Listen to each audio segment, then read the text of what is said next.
एक बार एक साधु से एक सम्राट बहुत प्रभावित हो गया। जापान की घटना है ये। जब भी सम्राट अपने घोड़े को लेकर अपने राज्य का चक्कर लगाने के लिए निकलता तो उस साधु को रोज देखता। वो साधु एक वृक्ष के नीचे बैठा रहता, अपनी मस्ती में मस्त। कभी बांसुरी बजाता, कभी नाचता, कभी कोई गीत गुनगुनाता और कभी चुपचाप बैठा रहता, आकाश के तारों को देखता रहता। सम्राट जब भी उसके पास से अपने घोड़े पर सवार होकर निकलता तो वहां पर वो एक बार जरूर रुक जाता। उस साधु को देखे बिना उससे ना रहा जाता था। छुपकर वो उस साधु की मस्ती को देखता और फिर वहां से चला जाता। धीरे धीरे इतना रस आने लगा उसे उस साधु में कि समय कब बीत जाता था उसे पता ही नहीं चलता था। वो सम्राट चुपचाप एक झाड़ी के पीछे छुपकर उस साधु की मस्ती देखा करता था। उस साधु की मस्ती ऐसी थी कि सम्राट जब उसे देखता तो वो भी मस्त होकर अपने घर लौटता। ये रोज का काम हो गया था। एक दिन वो सम्राट इतना भाव विभोर हो गया कि उस साधु के चरणों में गिर पड़ा और कहा कि महाराज, यहाँ मैं अब आपको और नहीं रहने दूंगा। वर्षा करीब आ रही है। इस वृक्ष के नीचे आप बारिश में कैसे रहोगे? मेरे महल में चलो, उस पर कृपा करो, मुझे सेवा का अवसर दो। ये सुनते ही वो साधु उठकर खड़ा हो गया, अपनी झोली उठा ली और कहा कि चलो। ये देखकर सम्राट को बड़ा सदमा लगा। सम्राट कह तो रहा था कि महल चलो, लेकिन प्रसन्न होता ये सुनकर कि फकीर कहता, कैसा महल? कहाँ का महल? हम जहाँ हैं वहीं मस्त हैं। हम महल वगैरह में नहीं रह सकते। हमने तो कपड़ों का त्याग किया है। सम्राट के मन में तो ये सब सुनने की इच्छा थी। अगर साधु ने ऐसा कहा होता तो सम्राट उसके पैरों पर गिरकर कुछ और विनती कर लेता, लेकिन साधु तो तुरंत चलने को तैयार हो गया। तो सम्राट थोड़ा सदमे में आ गया। उसने सोचा, कहीं मैंने कोई गलती तो नहीं कर दी? इस आदमी ने मेरे साथ कोई चालबाजी तो नहीं की? ये कोई महल में घुसने की तरकीब तो नहीं लगा रहा कि यहाँ पर बैठकर बांसुरी बजाता रहा और कहीं ये इसका बांसुरी बजाना, ये मस्ती में नाचना, ये कहीं मुझे फंसाने के लिए कोई तरकीब तो नहीं है? क्या ये मछली को फंसाने के लिए कांटा तो नहीं फेंका गया था?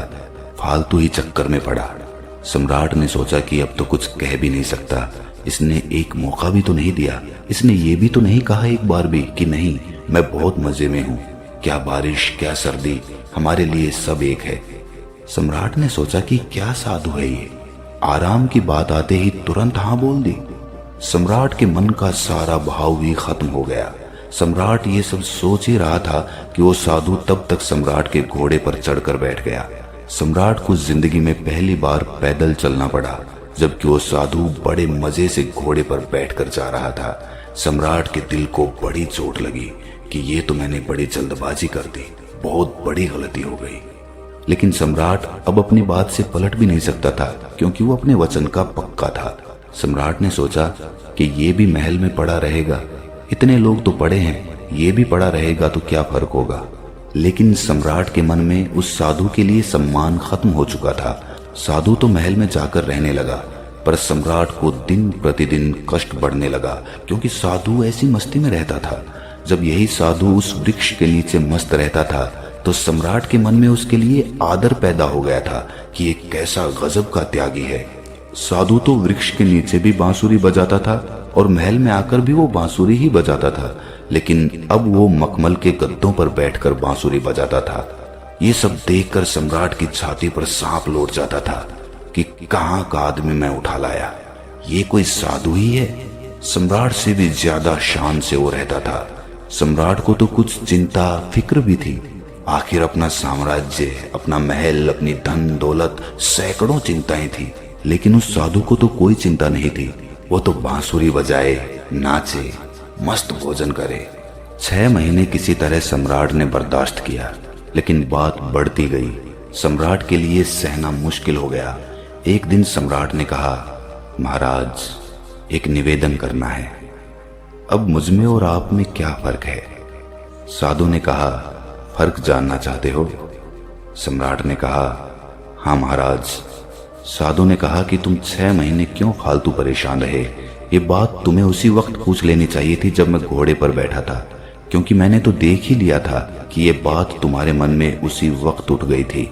जब मैं झोला उठाकर राजी हुआ चलने को, उसी वक्त तुम्हारा चेहरा मैंने देख लिया था। ये प्रश्न तो उसी समय तुम्हारे भीतर था। अरे बुद्धू, तुमने 6 महीने तक अपनी छाती क्यों जलाई? वहीं पूछ लिया होता। मैं झोला डालकर फिर वहीं बैठ जाता। किस बात का संकोच कर रहे थे तुम? लेकिन मैं प्रतीक्षा कर रहा था कि देखूं कब तक तुम पूछते हो। तो कल सुबह फर्क बता ही देता हूं तुम्हें। लेकिन हाँ, गांव के बाहर बताऊंगा। सुबह सम्राट जल्दी उठा, उत्सुक था जानने को कि क्या फर्क है। सम्राट ने सोचा कि क्या फर्क हो सकता है। मुझे तो कुछ भी फर्क नहीं लगता। खाना जो मैं खाता हूँ वही वो खाता है और मुझसे भी ज्यादा मांगे करता है, ये लाओ वो लाओ। मैं जिस कमरे में रहता हूँ उससे भी ज्यादा सुंदर कमरे में रहता है वो। मेरा 2-3 नौकरों से काम चल जाता है, ये पूरे दिन 15-20 नौकर साथ रखता है। इसकी जरूरतों का तो कोई अंत नहीं, मांगे ही चला जाता है।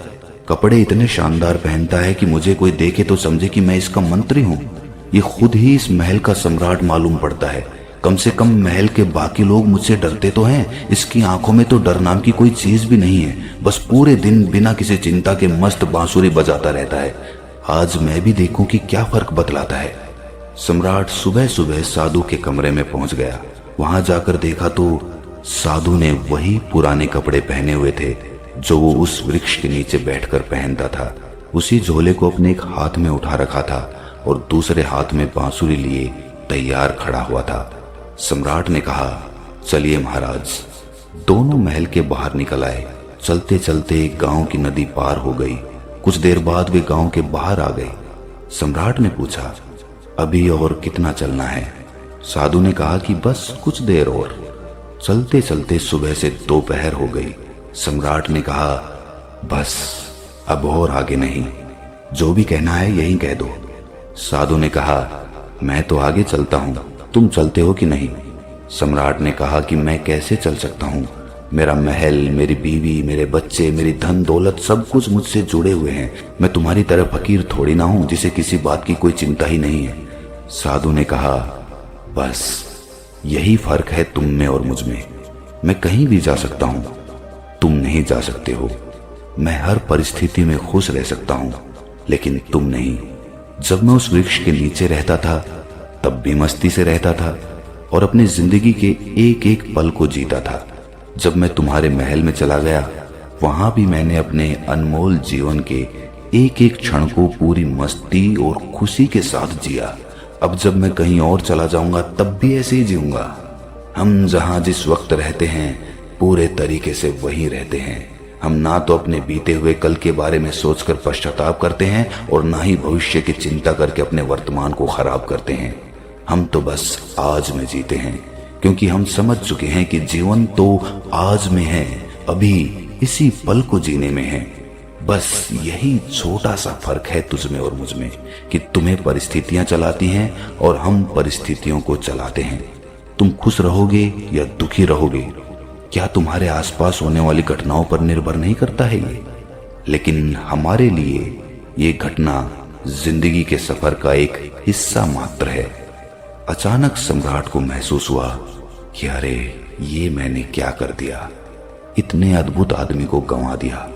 6 महीने इसके साथ सत्संग भी ना कर पाया। सत्संग करता भी क्या खाक। मेरे मन में तो यही चल रहा था कि ये तो एकदम साधारण आदमी निकला, खोटा सिक्का निकला जिसके ऊपर सोने की पॉलिश खोदी हुई थी, लेकिन अंदर से मिट्टी निकला। तुरंत ही सम्राट साधु के पैरों पर गिर पड़ा। बोला, नहीं महाराज, आगे नहीं जाने दूंगा। साधु ने कहा, देख मुझे कोई परेशानी नहीं है, ये रहा तेरा घोड़ा, मैं फिर इसी पर महल में वापस चला जाऊंगा, लेकिन फिर तुझे परेशानी होगी। ऐसा सुनते ही सम्राट के मन में वही विचार आया कि अरे ये साधु तो फिर से आसानी से मान गया। साधु ने सम्राट के चेहरे की तरफ बड़े ध्यान से देखा और फिर बोला, लेकिन नहीं, मैं नहीं आऊंगा, क्योंकि तू फिर नहीं सुधरेगा, फिर तुझे परेशानी होगी और तू फिर से चिंता में पड़ जाएगा। हमारा क्या, हम तो सन्यासी हैं, हमारे लिए तो महल और जंगल सब एक जैसे हैं, हमें कोई समस्या नहीं, क्योंकि जिसे समस्या है वो सन्यासी नहीं है। मेरी बांसुरी जैसे महल में बजती थी वैसे ही जंगल में भी बजेगी और बजती ही रहेगी। ये कहकर वो साधु वहां से चल देता है और सम्राट वहीं खड़ा खड़ा उस साधु को जाता हुआ देखता रहता है। दोस्तों, अगर हम अपने जीवन को भी देखें तो हमें हमारी परिस्थितियां चला रही हैं। असलियत में एक इंसान अपनी परिस्थितियों का गुलाम होता है। अगर परिस्थितियां अच्छी चल रही है तो वो बहुत खुश रहेगा, लेकिन जैसे ही समय पलटता है आदमी दुखी होता चला जाता है। लेकिन क्या कभी आपने विचार किया कि जीवन सिर्फ परिस्थितियों पे ही निर्भर रहता है? क्या आदमी अपनी परिस्थितियों से ऊपर उठकर एक नए जीवन को देख सकता है, अपने स्वरूप को पहचान सकता है? जरा इस बारे में जरूर सोचना और आखिर में आप पाओगे कि तुम भी अपनी परिस्थितियों से बाहर निकलकर एक नए स्वरूप को, एक नए जीवन को देखना तो चाहते हो, लेकिन तुम्हारी परिस्थितियां तुम्हें बार बार पीछे खींच लेती हैं। तुम परिस्थितियों के गुलाम हो चुके हो। तो कोई तो ऐसा रास्ता होगा जो हमें उन परिस्थितियों से बाहर निकालकर एक परमानंद वाले जीवन से साक्षात्कार करा दे। ऐसा कौन सा तरीका है? खुद से चिंतन करना, सोचना। चिंतन करने से ही आपको रास्ता मिलता है। मैं आपको सब कुछ नहीं बता सकता, सिर्फ एक राह दिखा सकता हूं, लेकिन उस पर चिंतन तो आपको ही करना होगा। तो दोस्तों, कैसी लगी ये कहानी आपको? कमेंट सेक्शन में जरूर बताना, और अच्छी लगी हो तो इस चैनल को सब्सक्राइब जरूर कर लेना। तो मिलते हैं अगली किसी कहानी में। तब तक के लिए अपना ख्याल रखें।